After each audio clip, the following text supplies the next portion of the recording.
योजना या सरकारने दिलेल्या आहेत आणि त्या अत्यंत प्रभावीपणे राबवण्याचं काम आपण आपल्या मतदारसंघामध्ये केलेलं आहे. दादा, आपण मागील काळात देखील विकास कामं भरपूर केलेले आहेत. विजन काय असणार आपल्या पुढच्या पंचवार्षिकला?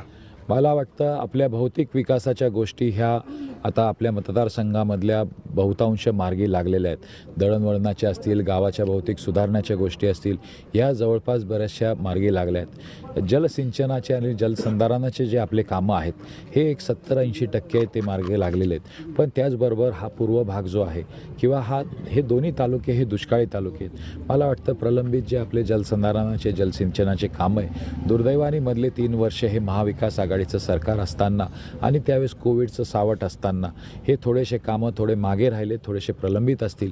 पण हे बहुतांश कामं आज शेवटच्या टप्प्यात असतील किंवा हे बहुतांश कामं किंवा हे आपले प्रश्न हे सुटण्याच्या मार्गावर आहे आणि त्याच्यामुळे भविष्याच्या काळामध्ये